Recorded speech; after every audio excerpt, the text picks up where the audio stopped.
Yo,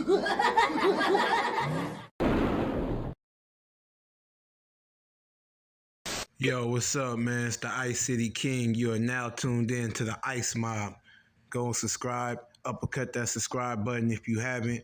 Go and back chop that motherfucking like button, stump that notification bell out, all of those things, you know what I'm saying? You ain't doing shit else anyway, man. You might as well do that shit right now, G. You know what I'm saying? Like, why y'all making it so fucking difficult? It's easy. It's easy.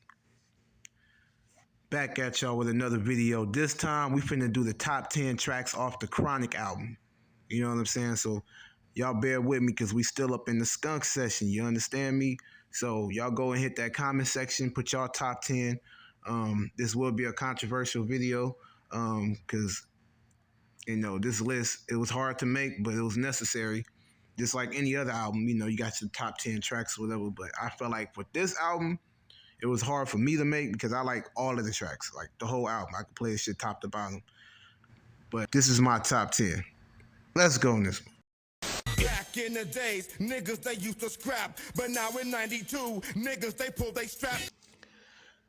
And number 10 on the list is going to have to be Lyrical Gangbang featuring RBX, Corrupt, and the Lady of Rage. Yes, sir. Oh, man. Like I said, this list was fucking, like I had to brainstorm and put all this shit together. Like I had to listen to this fucking album time and time after time. Like I had to listen to this shit time after time to figure this shit out, man. Like excuse the kush, but number 10 is gonna be Lyrical Gangbang. The verses was on point, the production was fire. Like it's a banging ass beat. Like I like the samples used in it, the rock and roll shit that was used as a, like all that shit just coincide together. You dig what I'm saying? But it just felt like in this track, something was just like missing. You dig what I'm saying? Like some element, some tune. You know, and I like the song the way it is, but it felt like something could have been added to that song. You dig what I'm saying? Because when I get to the number 9 track, you're going to understand what I'm saying when I start breaking that one down. So number 10 is going to have to be Lyrical Gangbang. But this is a G thing, man.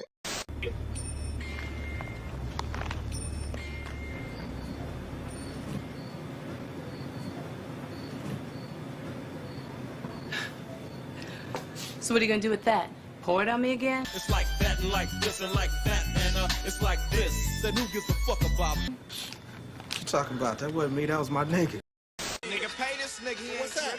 I ain't got your here. Well, yo, check this out, nigga. What's up, bro? What's that?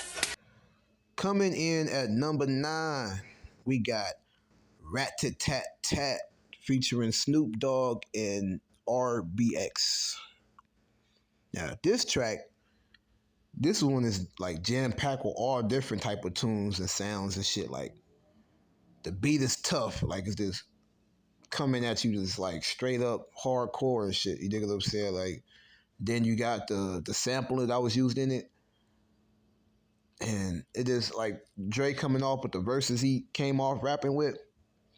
Like it just hit. Like you dig what I'm saying? Like home run out the park.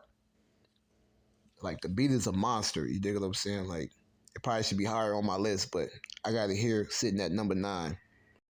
Check this out, baby. We ain't even come in there for all that. We came there to buy some shit. Oh. Well, what can I get for you? Actually, you can help me find a couple of things. What? These motherfucking nuts. No, on the real though, baby. Get a nigga some zigzag. Straight sitting behind his back. I grabbed his pockets and then I heard 6 caps. I fell to the ground. Coming in at number 8, we got Little Ghetto Boy featuring Snoop Dogg. Now, when I hear this track, I'm not going to be in front with y'all. Like, I ponder, I sit back and think, what you gonna be when you grow up, what you gonna do when you grow up and have to face responsibilities. Like, and just hearing the 3 different scenarios that they was rapping from somebody in the pen to a youngster coming across an OG and them colliding on the streets, you dig what I'm saying? And the 3rd verse with, you know, you just going through so much turmoil just in the neighborhood, trying to make it out of poverty and shit and trying to provide a resource and shit like that. Like, It's one of those tracks where you just hear and you just kind of like, I wouldn't say like you just kind of like loathing the song, but you just kind of like just vibe to it and just like really be there with it. Like from the flute that's playing. Shout out to the flute player. I forgot his name, but please forgive me on that. But he went crazy playing the flute on there. Then the beat, you know, it got that conscious gangsterism added to it with the production, with the samplings added to it. You know what I'm saying? What did he say? If I gotta die today for this young brother to have a future, then I'm a dead motherfucker. Like, send chills on my spine. Coming in at number 8. Her.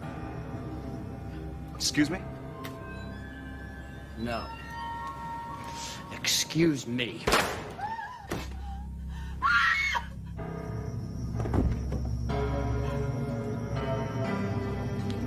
Don't move. It's the police.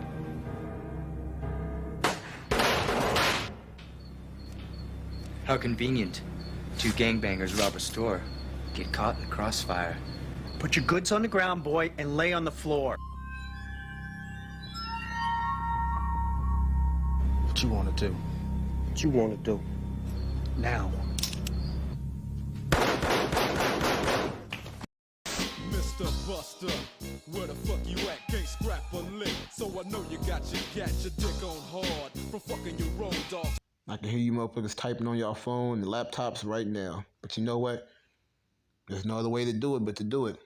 Coming in at number 7, we got Dre Day, featuring Snoop Dogg, RBX, and Jewel. Rest in peace. Yeah, I said it. Dre Day coming in at number 7. The song is fire. Like, of course, you know, it being the diss, elevated to another level. You know, they diss Eazy-E. They diss Tim Dog, Tim M.U.T. They diss Uncle Luke. You know, Jerry Heller, all of that shit, you know, so I'm very aware of the song and the magnitude of the outreach and how many people it affected. You dig what I'm saying? But again, if I'm going off, listen to this album top to bottom,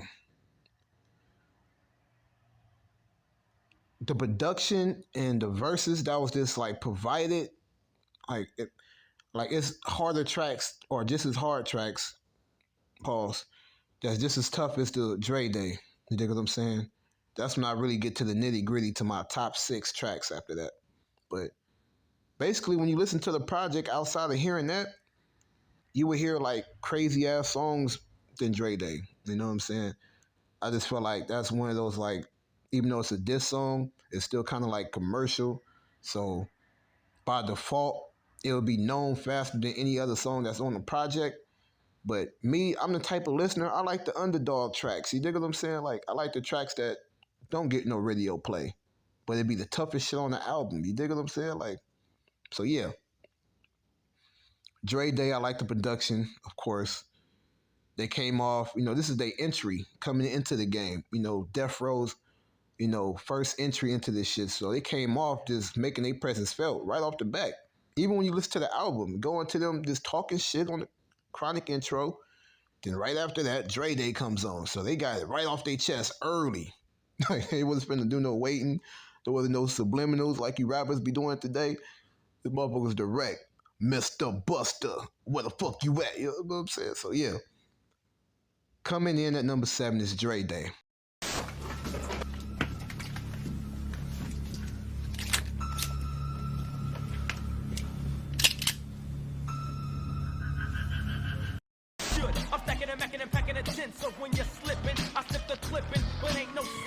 Number 6, we got Stranded on Death Row, featuring RBX, Corrupt, Lady of Rage, Snoop, and the Honorable Ghetto Boy, Bushwick motherfucking Bill. I ain't gonna lie, it's probably like one of my favorite lyrical tracks out the whole album. I'm not gonna lie. If this was a different list about lyrical content on the album, this would definitely be like my top 3. You get what I'm saying? Like, my introduction to Corrupt, Lady of Rage, Snoop, and RBX, like, tracks like this is what made me want to get a blank piece of paper and write something, or just turn on the beat and rap over that motherfucker, or just that's what I do. You dig what I'm saying? But just hearing Corrupt come off like this gas, and that's the first track he done on the Chronic album. So it's like right off the gate, motherfuckers just came off gassing. Like, we hungry out here. You dig what I'm saying? Like, when you hungry, it serves a creative flow. So yeah, I got Stranded on Death Row coming in at number 6. The production, you know, the samples used on it, of course, Bushwick Bill talking that shit in the beginning, all coincide to make a dope ass track. And like, I ain't gonna lie to you, like, Corrupt was killing it. Lady of Rage was dope as fuck. Snoop came in, Smooth Macadamian as always. But RBX went the fuck off. Like, in this dimension, I'm the presenter and the inventor and the tormentor. Like, I know when motherfuckers write they bars, it got the same kind of like cookie cutter shit, or, it's like type A, AAA, BBB, CCC, like, that type of shit. This motherfucker shit is so fucking unorthodox. Like, you can't really pinpoint what the fuck he gonna say next. Like, but it's a dope ass style that can't be duplicated. You dig what I'm saying? So, salute to RBX, man. Yeah, so like I said, number 6, Stranded on Death Row.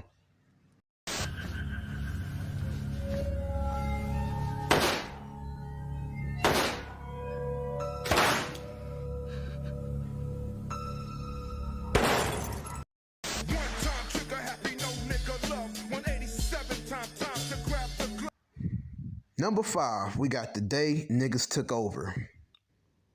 I ain't gonna lie, this right here is where we actually get to the nitty gritty of the album.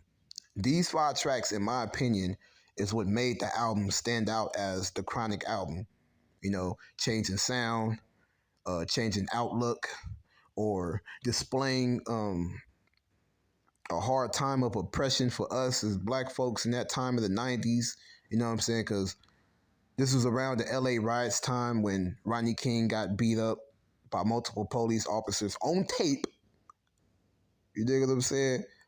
And it was found not guilty. They let them walk.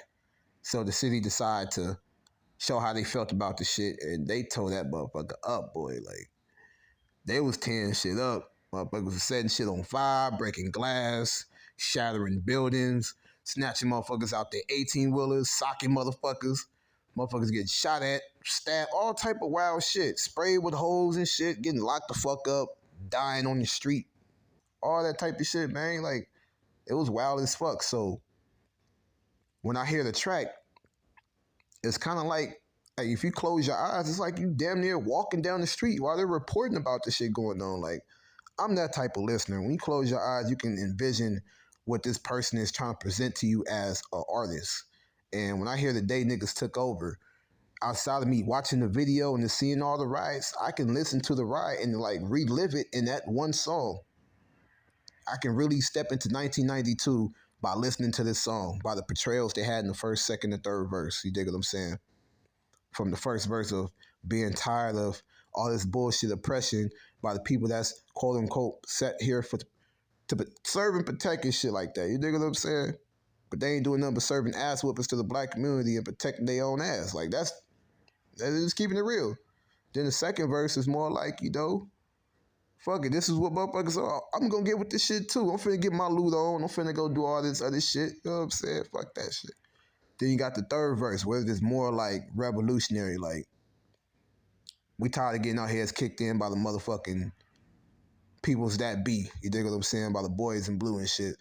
So we gonna fight back. So that third verse, I ain't gonna lie, that shit was hard body. Like, again, shout out to RBX. You dig what I'm saying? Like, y'all be playing with that motherfucking pen. I hear DJ Clark Kent talking that shit, talking about I can go without an RBX verse. Talking about the Chronic album's not a classic album because of one skippable song. But I'm like, what's fucking song are you talking about skipping? Then I thought about it. You're talking about high power, right? Now, each opinion to everybody is their own, right? But I feel like it was some biasness towards it, like some old East Coast animosity. You dig what I'm saying? I fuck with my East Coast niggas, but I just feel like him in particular, He was like really on some biased shit, talking about, oh, the Chronic is not it's not a classic album, but Jay-Z, Reasonable Doubt is a classic album. And you talking about how you can skip tracks on the Chronic album. So let me ask you this question. So you mean to tell me you can listen to a whole fucking catalog of Jay-Z and you ain't skipped not a single track? You ain't skipped nothing. Get the fuck out of here. You know what I'm saying? Like, stop fronting on our fucking West Coast history. Now, granted, he said Doggy Style was better than the Chronic album. You dig what I'm saying? In my opinion, it's more polished. It was more like, you know, cohesive as an album, you know, for somebody's debut. You know what I'm saying? Because we already knew who Dr. Dre was. That was more like of, we getting this label off the ground. We finna showcase everybody that's on the label. We finna stamp this iron flag. But, like, that's the mecca right there. You dig what I'm saying? Like, you can't get past, like, what are we talking about? So when Doggy Style came right after the Chronic album, Snoop is already known. We already know what time he gonna come with. We already know how he moving. The shit he got going on, the people behind him and shit. So when I heard the Doggy Style album, it was like, okay, yes, no brainer. I'm not surprised. I'm not surprised. You dig what I'm saying? You didn't hear all that fucking gas he just did on the last project? That was basically his album, like Dr. Dre featuring Snoop Dogg, the Chronic album. Like, stop playing, you know? So I respect you, DJ Clark Kent. Like, excuse the kush, I said your name wrong. DJ Clark Kent. I respect you because you an icon in this game and shit. You probably like, who the fuck is this YouTuber, you know what I'm saying? I'm a motherfucker who consume music and support motherfuckers like y'all who like to downplay our history. You dig what I'm saying? I don't find that shit cool though, because it's like, I never see you motherfuckers really be honest with Jay about his music. Like, yeah, he can make music and he is a legend. Give him his flowers and all that shit. But you can't stand here and tell me about how he can be #1 as the greatest rapper ever, when this man whole catalog has been biting Biggie shit. Like, I don't understand you motherfuckers. Like, how the fuck he could be sit excuse the kush, like, how can he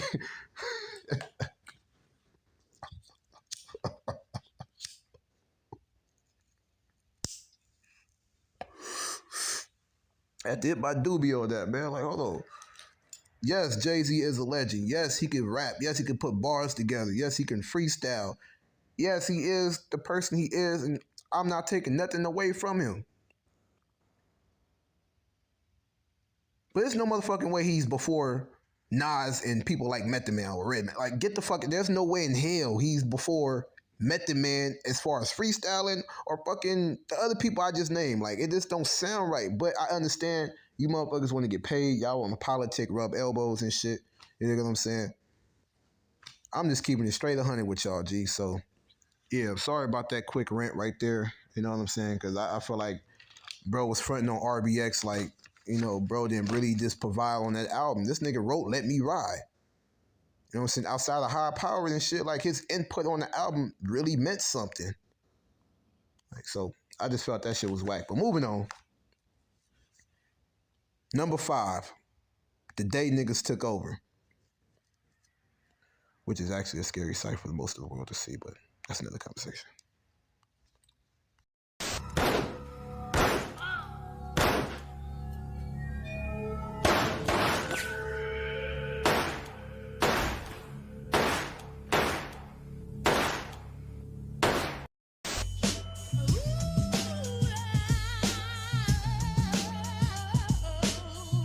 Coming in at number 4, we got the track entitled Bitches Ain't Shit. Very controversial track. Very controversial. Like I told you on the last video, it was a response track to Roxanne Shotay's song, Brothers Ain't Shit. And, you know, outside of that, Eazy-E got dissed in the first verse, right? So it was kind of like a 2-in-1, you know, killing 2 birds with 1 stone. But, you know, of course, they get a lot of controversy for this song. This song is a controversial song. But again, where the fuck was y'all antennas at when Roxanne Shotay made a song called Brothers Ain't Shit? You dig what I'm saying? Like, where the fuck was the outrage for that shit? Where was the burning albums in the middle of the street for that shit? You dig what I'm saying? Ain't nobody even blat an eye for that shit. Excuse the kush. Ain't nobody wasn't tripping. But when they dropped that shit, it was, oh my God, did you hear what he just said? Like, you know what I'm saying? But as of today, 2023, That shit is fucking light bars. Like, there's worse bars you can hear than somebody saying bitches ain't shit or brothers ain't shit.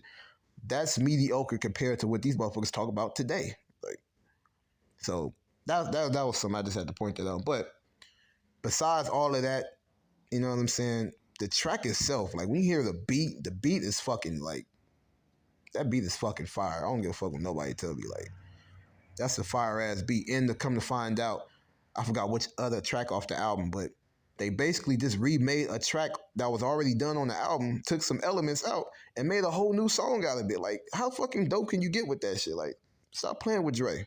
Stop playing.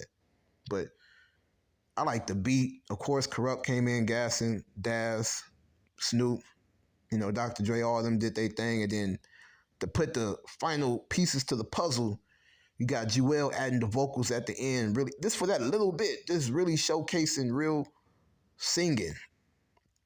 And I ain't gonna lie, like, besides Nate Dogg, because he had a chance to get his due diligence in this game and actually become the hook king. Like, there's nobody coming with a better hook than Nate Dogg. I don't care what the fuck you say. But I feel like singers like Jewel or Danny Boy, or even rappers like RBX and Lady of Rage didn't get they just due to really showcase what the fuck they can do on their own doing a project and having, like, I feel like they was kind of robbed of that. But don't get it twisted. These are some real talented motherfuckers, man. So if they ain't gonna get their flowers on any other video, they're gonna get it in this video. Rest in peace, Nate Dogg. Rest in peace, Bushwick motherfucking Bill. Rest in peace, Jewel. Track number 4. Bitches ain't shit.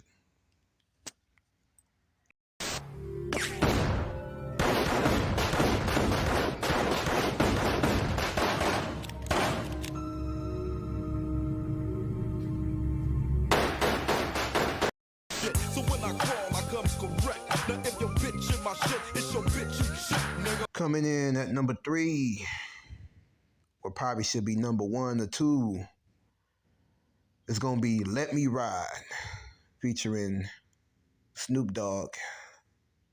Yeah, this track right here, I ain't gonna lie. This track is so damn like laid back and chill, like basically this storytelling, like, yo, I'm running through the streets, I'm making my runs, I'm seeing my peoples and shit. I'm finna go do this and go do that. You know what I'm saying? Just running around town, just doing shit. It's hella smooth, like the samples, the parliament, like everything just made sense with this track. You dig what I'm saying? Like, it's fire. You dig what I'm saying? Like, to be honest, if I had to put like the extended version of Let Me Ride and the extended version of Dr. Dre, Dre Day, this list would be different because the songs sound a bit different, been modified a bit, or more elements added to it to where it made them songs sound more fuller, like a for sure 1-2 track off the album. But we just gonna keep it standard and just go off the original track. And Let Me Ride comes in at number 3. Smooth beat, the production, the flow, the cadence, everything just made the right sense. And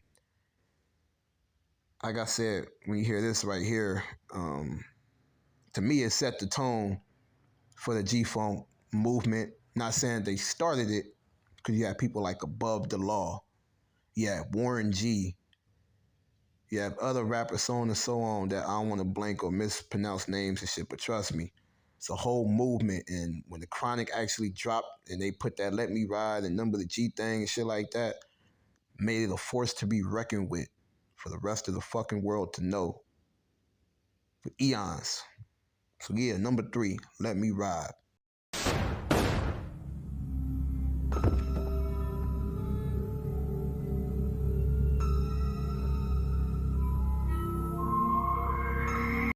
But back to the lecture at hand.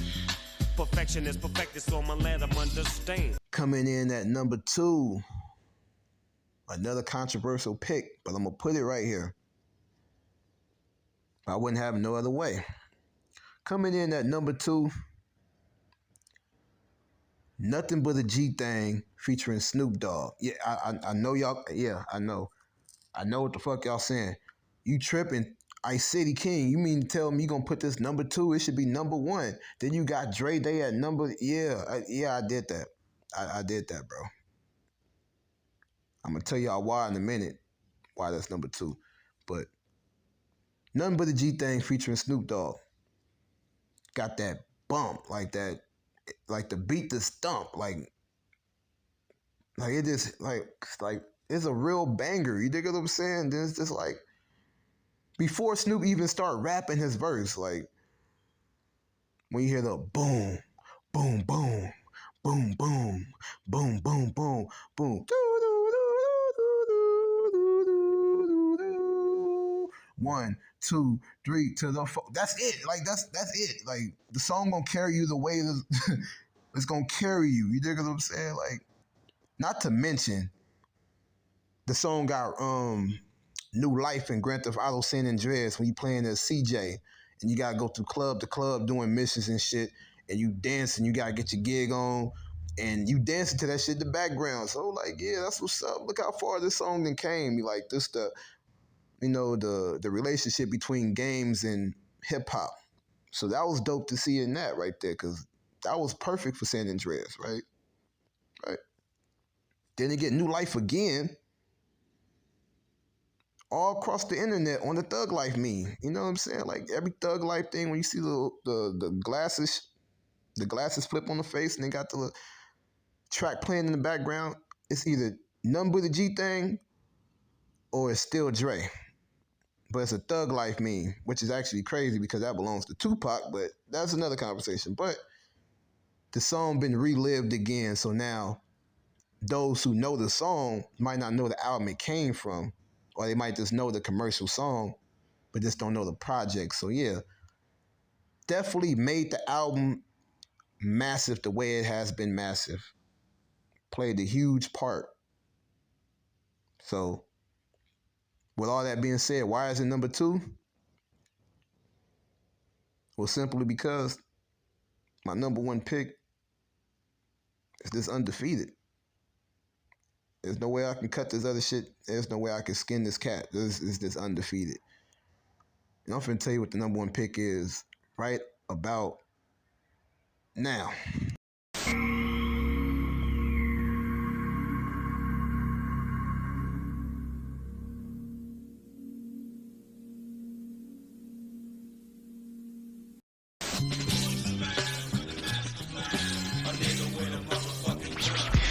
Number 1 pick on the top 10 tracks off the Chronic album.